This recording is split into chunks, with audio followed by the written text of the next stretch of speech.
Okay. नमस्कार प्यारे विद्यार्थियों, सभी की कक्षा 10 और 12वीं तो अपने आप ही उत्तीर्ण हो चुके हो। तो अब हम इस विषय पर चर्चा करेंगे कि 12वीं के बाद डिफेंस में जाने के एक विद्यार्थी को लगभग कितने अवसर मिलते हैं, कौन कौन से सब्जेक्ट उसको चाहिए कि वो डिफेंस में जा सके। तो हमारे पास मुख्यतः 3 सर्विसेज होती हैं, नेवी, एयरफोर्स, आर्मी। उसके बारे में आज हम इस वीडियो में विस्तृत चर्चा करेंगे कि उनमें कितने कितने मार्क्स चाहिए एग्ज़ाम में बैठने के लिए, कौन कौन से सब्जेक्ट चाहिए, पेपर में क्या क्या आता है, कितना मेरिट रहता है, इस पर हम आज चर्चा करेंगे। तो सबसे पहले मैं बता दूं आपको 3 सर्विसेज होते हैं हमारे पास, नेवी, दूसरा एयरफोर्स और तीसरा आर्मी।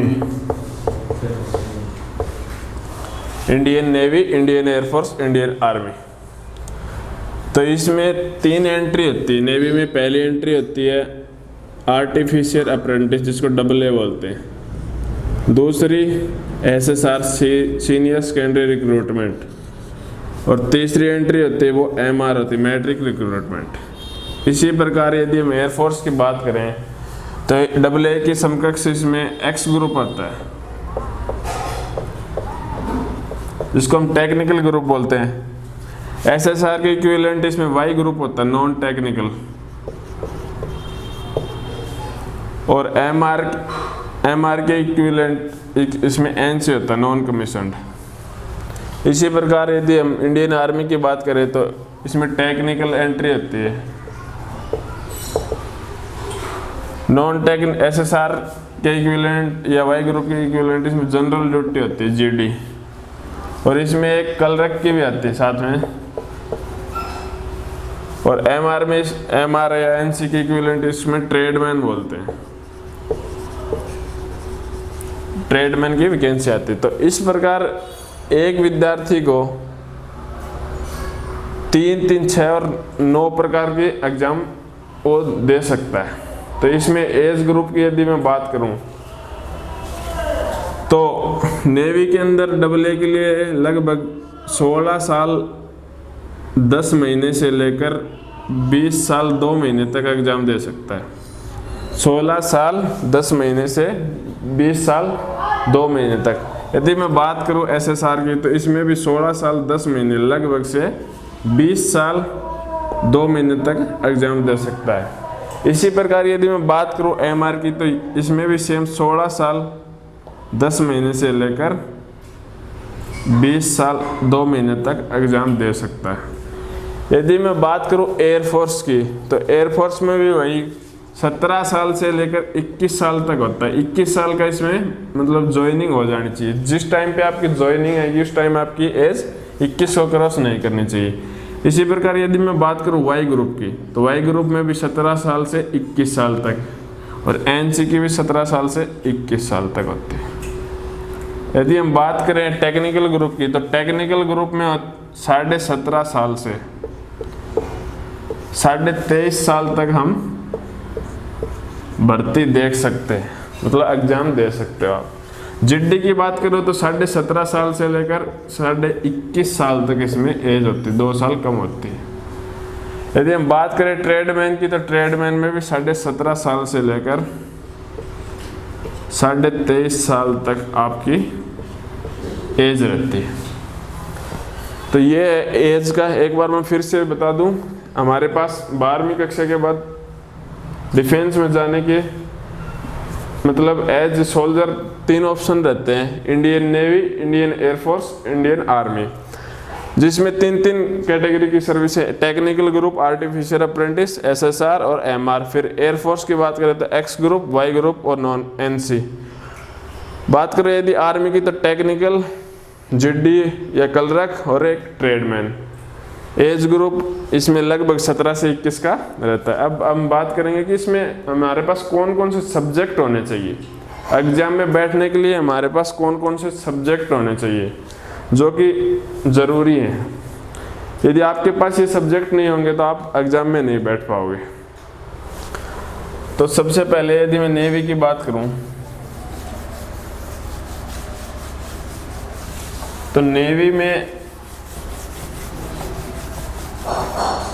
आपके पास AA और SSR के लिए आपको सेम सब्जेक्ट की रिक्वायरमेंट होती है, फिजिक्स, मैथ, और तीसरा सब्जेक्ट आपके पास या तो केमिस्ट्री हो सकता है या फिर CS हो सकता है। मतलब आपके पास 12वीं कक्षा के अंदर फिजिक्स, मैथ और केमिस्ट्री या फिर कंप्यूटर साइंस, ये दो जरूरी हैं, इन दोनों में से कोई एक हो सकता है।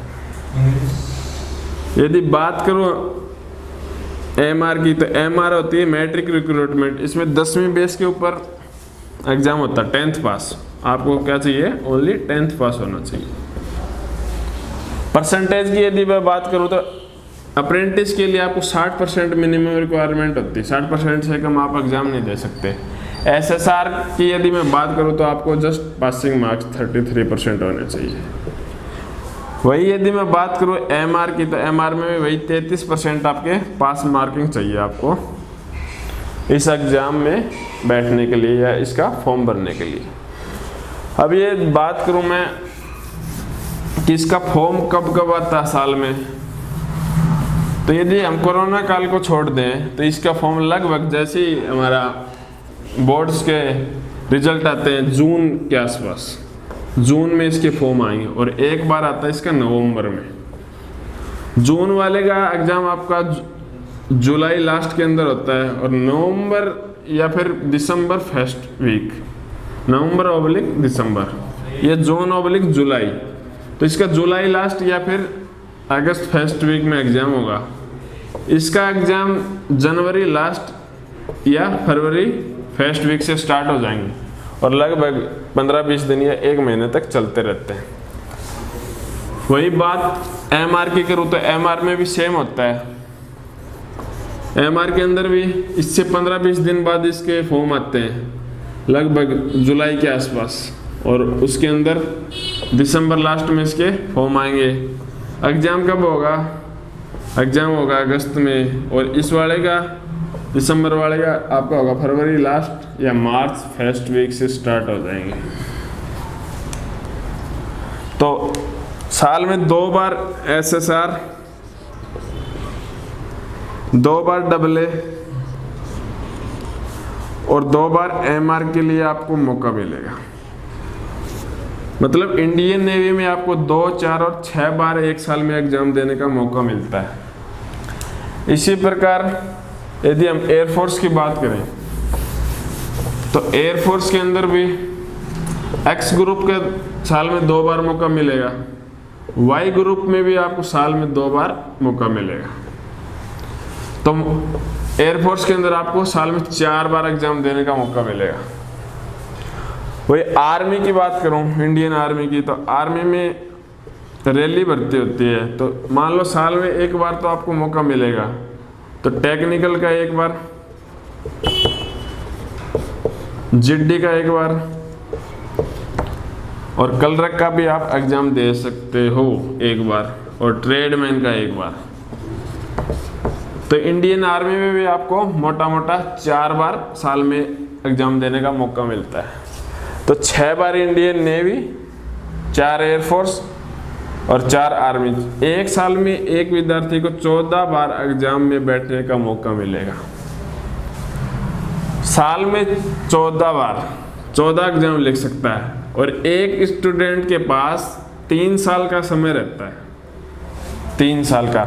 तो मतलब उसको 42 चांस मिलते हैं डिफेंस में जाने के लिए। यदि वो 42 चांस में भी डिफेंस में नहीं जा पाता तो इसका मतलब उसने तैयारी में कहीं ना कहीं कमी छोड़ दी।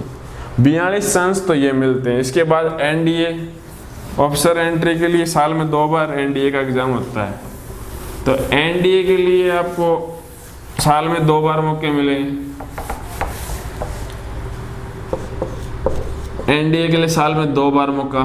तो इसके एक विद्यार्थी के पास 2 साल का समय रहता है, तो 4 चांस ये मिल गए। तो टोटल आपके पास 46 चांस रहते हैं डिफेंस में जाने के लिए, 46 चांस, 46 चांस बहुत होते हैं।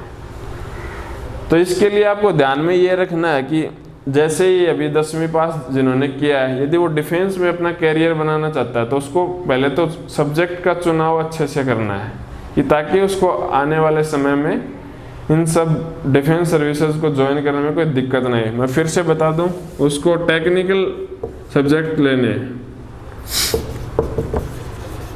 क्या? फिजिक्स, मैथ, इंग्लिश तो कंपलसरी होती है, सब हर बोर्ड में होती है। फिजिक्स, मैथ, इंग्लिश के साथ या तो केमिस्ट्री हो या फिर कहीं कहीं पे कंप्यूटर साइंस भी हो। यदि आप इन सब्जेक्ट का चुनाव करते हो तो आपको डिफेंस में जाने के लिए कोई प्रॉब्लम नहीं होगी। अब मैं बात करूं इनके एग्जाम पैटर्न की, तो एग्जाम किस किस प्रकार होता है। इंडियन नेवी के अंदर SSR और जो AA का एग्जाम है वो 100 मार्क्स का होता है। अब 100 किस किस प्रकार डिवाइड है। 100 में आपका मैथ आएगा, मैथ कौन सा? टेक्निकल, ओनली 11वीं 12वीं। फिजिक्स आएगी जिसको जनरल साइंस के नाम से है, लेकिन ये फिजिक्स आती है। और GS आएगा, और चौथा सब्जेक्ट आपका इंग्लिश आएगा। 25 नंबर की इसमें मैथ आती है, 25 की फिजिक्स आती है और 25 का GS आता है। GS में GS/ रीजनिंग होती है इसमें, और इंग्लिश भी 25 नंबर की आती है। टोटल मिला के आपको 100 मार्क्स का एग्जाम हो गया। आपको सिलेक्ट होने के लिए इसमें लगभग 60% की ज़रूरत होती है। 60% के ऊपर आपका सिलेक्शन हो जाएगा, तो 60 नंबर आपको ये लाने होंगे। यदि मैं बात करूं इंडियन नेवी में MR की, तो MR के अंदर आपका 50 नंबर का एग्जाम होता है, 50 मार्क्स का। 50 के अंदर 2 भाग होते हैं, GS आती है 25 नंबर की, और मैथ और साइंस मिलके ये 25 नंबर का कवर करती है। इस 25 नंबर के अंदर भी आपकी 13 नंबर की GS और फिर 12 नंबर की यहाँ पे साइंस कवर करती है। तो कुल मिला के मैथ और साइंस का स्टूडेंट है उसके लिए अच्छा ऑप्शन होता है कि इंडियन नेवी में जहाँ भी जाएगा तो वो 25 की मैथ, 25 की फिजिक्स, तो 50 नंबर तो यहाँ वो कवर कर लेगा। बाकी 25 नंबर की इंग्लिश ये तो कॉमन रहेगी। अब हम बात करें इंडियन एयरफोर्स की। इंडियन एयरफोर्स में टेक्निकल और नॉन टेक्निकल का थोड़ा सा सिलेबस अलग होता है। पहले मैं एक्स ग्रुप की बात करूं, एक्स ग्रुप का 70 नंबर का एग्जाम होता है। इसमें इंग्लिश होती है, मैथ होता है, टेक्निकल मैथ 11th-12th का, और आपके पास फिजिक्स। इंग्लिश इसमें 20 नंबर की होती है, जो एक्स वाई के लिए दोनों में कॉमन पेपर होता है। मैथ 25 नंबर का, 25 क्वेश्चन, और बात करूँ फिजिक्स तो फिजिक्स भी 25 क्वेश्चन 25 नंबर के होते हैं। तो कुल मिला के 70 नंबर का होता है। तो लगभग इसमें आपके 40 के ऊपर सिलेक्शन श्योर है, 40 नंबर के ऊपर आपका सिलेक्शन हो जाएगा। 70 में से 40 के ऊपर सिलेक्शन हो। बात करो यदि मैं वाई ग्रुप की, तो वाई ग्रुप में इंग्लिश सेम होती है 20 नंबर का, बाकी 30 नंबर का इसमें रागा होता है, रीजनिंग एंड जनरल एप्टीट्यूड।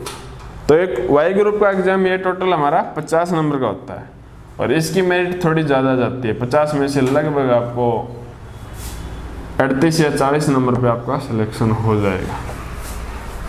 तो रीजनिंग एंड जनरल एप्टीट्यूड के अंदर आपको नॉन टेक्निकल मैथ आएगी, रीजनिंग आएगी, थोड़ा जीके भी पूछ लेते हैं। तो वाई ग्रुप के अंदर टेक्निकल मैथ नहीं आती। हाँ, इंग्लिश का पेपर है वो सेम कॉमन होता है। अब हम बात करें इंडियन आर्मी की, तो आर्मी के अंदर भी टेक्निकल ग्रुप होता है। टेक्निकल इसमें 100 नंबर का एग्जाम होता है। 100 के अंदर मैथ, फिजिक्स और जीएस आते हैं इसके अंदर, और इंग्लिश, ये टेक्निकल ग्रुप में आता है। इसमें यही 25-25 नंबर का कवर करते, थोड़ा बहुत आगे पीछे ये मिक्स करके दे देते हैं, इनका कोई एग्जैक्ट पैटर्न नहीं होता। ऐसे ही कलरक में अलग होता है। कलरक में एक 100 नंबर का इंग्लिश का अलग से एग्जाम होता है और 100 नंबर का ये कॉमन, 2 एग्जाम होते हैं। कलरक के अंदर ये कॉमन पेपर होगा जो जनरल साइंस, जनरल मैथ और जीएस को कवर करेगा। बात करें यदि ट्रेडमैन की, और ट्रेडमैन में भी सेम यही, ये टेक्निकल एंट्री होती है, इसमें 12th लेवल का मैथ और ये फिजिक्स रहती है, तो मतलब इसका बेसिस होता है वो 12th लेवल होता है। यदि मैं बात करूँ ट्रेडमैन की, ट्रेडमैन में भी 100 नंबर का एग्जाम होगा। इसका सिलेबस जो नेवी एमआर का होता है ना, वो सेम होता है। उसमें सिर्फ क्या हो गया, नेवी एमआर का भी पहले 100 नंबर का एग्जाम होता था ना, आजकल उसमें 50 नंबर का कर दिया। तो इसमें 100 नंबर का ही ट्रेडमैन में 100 का होता है। 25 की मैथ बोले तो नॉन टेक्निकल 10वीं तक का। इसका जो क्वालिफिकेशन होती है वो 10th पास होता है, और टेक्निकल, कलरक और जिडी इसके अंदर 12वीं पास मांगते हैं। 25 का मैथ, 25 का जीएस, 25 का रीजनिंग और 25 का साइंस कवर करेगा ये, और कुल मिला के आपका 100 नंबर का एग्जाम होता है ट्रेडमैन का। इनके अंदर आर्मी के अंदर क्या होता है कि अलग अलग सब्जेक्ट में अलग अलग मार्क्स जरूरी होते हैं। इस बात को आप अच्छे से समझ लें। जैसे टेक्निकल के लिए 60% जरूरी है एग्रीगेट में ना, कुल मिला के, लेकिन 50% प्रत्येक सब्जेक्ट में, प्रत्येक सब्जेक्ट के अंदर आपको 50% नंबर होने चाहिए। फिजिक्स में, मैथ में, इंग्लिश में, फिजिक्स, मैथ, इंग्लिश के अंदर अलग अलग 50 नंबर होने चाहिए। ऐसे नहीं कि हिंदी में आपके 98 हैं और बाकी इनमें 40 है, तो परसेंट तो बन जाएंगे 60, लेकिन वो क्वालिफाई नहीं माना जाएगा इस एग्जाम के लिए। अलग अलग सब्जेक्ट के लिए आपको 12वीं क्लास में 50% नंबर की इसमें ज़रूरत होती है, और वो नोटिफिकेशन में दिया रहता है कि किसी के भी ग्रेस ना हो, टोटल एग्रीगेट 60% हो, और फिजिक्स, मैथ और इंग्लिश में अलग अलग 50 नंबर होने चाहिए। इसी प्रकार कलरक में भी टोटल 60%, फिजिक्स, कलरक के लिए फिजिक्स की ज़रूरी नहीं होती, वो मैथ और इंग्लिश उसके लिए कंपलसरी है। मैथ भी होना चाहिए और इंग्लिश भी, तो उसमें 50% अलग से मांगते हैं, और बाकी वो अलग अलग रैली के लिए अलग अलग इनका रिक्वायरमेंट होती है, तो वो नोटिफिकेशन आने पे पता चलता है। तो चलिए आज के वीडियो में इतना ही, बस अपना ध्यान रखिए और अच्छे से पढ़ाई कीजिए।